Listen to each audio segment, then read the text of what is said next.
अस्सलाम वालेकुम, welcome back to my channel. आज मैं बना रही हूँ मज़ेदार सा कुन्ना गोश्त। बकरे के गोश्त से हम बनाएंगे मज़ेदार सा कुन्ना प्रेशर कुकर में शान मसाले के साथ। बहुत आसानी से बन के तैयार होगा और बहुत लजीज बनेगा। शुरू करते हैं रेसिपी। प्रेशर कुकर में हमने आधा कप ऑयल ले लेना है। इसमें एक अनियन डाल के हमने इसको पिंक कलर में फ्राई कर लेना है, डार्क ब्राउन नहीं कीजिएगा। Ginger garlic paste 2 table spoon डालना है और इसको हम सौते कर लेंगे 2 मिनट के लिए। 2 मिनट बाद मैंने इसमें ऐड कर दिया था मटन। 1 kg मटन लिया था मैंने। बड़े बड़े पीसेस ले लीजिएगा। अगर आप चाहें तो इसमें बकरे के पाए भी ऐड कर सकते हैं। अब ये 1 पैकेट मैंने शान कुन्ना मसाला इसमें ऐड कर दिया। अब मैं इसको डाल के अच्छे तरीके से भून लूँगी ताकि जो गोश्त की स्मेल है वो भी ख़त्म हो जाए और मसाला अच्छी तरीके से पक जाए। और देखिए मसाला हमारा भुन चुका था, ऑयल हमारा ऊपर नज़र आने लगा है, तो बस समझिए हमारा जो मसाला और गोश्त है वो भुन चुका है। मैं आपको कुन्ना गोश्त घर के मसाले से भी बनाना सिखा चुकी हूँ, उसका लिंक मैं डिस्क्रिप्शन में दे दूँगी। अब इसमें हम ऐड कर देंगे 2 से 3 ग्लास पानी ताकि ये जो गोश्त है हमारा वो कवर हो जाए। अपने अपने प्रेशर कुकर के हिसाब से आप ऐड कीजिएगा। अब हम इसको कवर कर देंगे 10 से 15 मिनट के लिए। आप चाहें तो पतीली में भी पका सकते हैं, वैसे इसको हम मिट्टी के हांडी में बनाते हैं। अब हम लेंगे आटा 3 से 4 टेबल स्पून और उसमें हम पानी ऐड करेंगे और एक रनी सी स्लरी बना लेंगे। ख्याल रखना है कि आटे की जो है गुठलियाँ ना बने पानी के अंदर और बिल्कुल स्मूथ सी बने ये।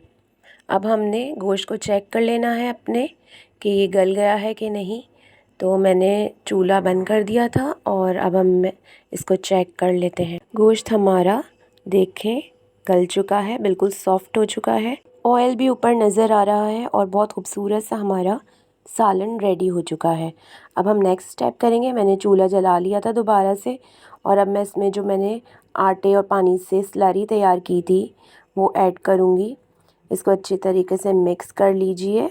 ध्यान रखिएगा कि बिल्कुल भी जो है इसमें गुठलियाँ ना बन पाएँ और इसको अच्छी तरीके से मिक्स कर लीजिएगा। मिक्स करने के बाद मैंने इसमें ऐड किया था 1 कप पानी, क्योंकि आटे को थोड़ी देर पकाने के लिए पानी की ज़रूरत पड़ेगी ताकि ये बिल्कुल गाढ़ी सी ग्रेवी ना हो। और 10 से 12 मिनट के लिए इसको मैंने लो फ्लेम पे रख दिया था। अब हम अपने सालन को ज़रा चेक कर लेते हैं कि ये किस स्टेज पे पहुंच चुका है। तो देखिए हमारा जो सालन है वो तकरीबन रेडी है। एक स्मूथ सी ग्रेवी इसकी तैयार हो गई है। 3 टेबल स्पून आपने ऑयल या घी जो भी आपके पास हो वो ले लेना है। उसमें एक छोटी प्याज स्लाइस की हुई आपने फ्राई कर लेनी है गोल्डन। तो जब ये गोल्डन हो जाए तो इसमें 1/3 टीस्पून आपने चिली पाउडर ऐड करके इसको भी फ्राई कर लेना है। ये जस्ट फॉर कलर मैं यूज़ करती हूँ।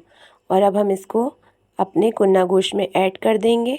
थोड़ी सी अनियन मैंने बचा ली थी, वो मैं गार्निशिंग के लिए यूज़ करूँगी। तो बस इसको हमने डाल दिया अपने सालन में और देखिए कितना खूबसूरत सा कलर आया है हमारे सालन का। इसको मिक्स कर लीजिए।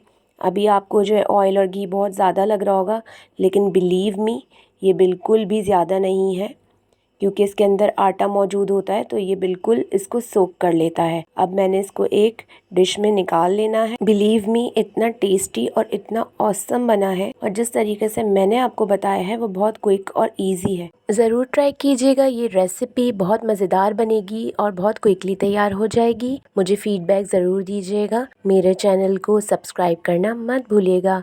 अल्लाह हाफिज़।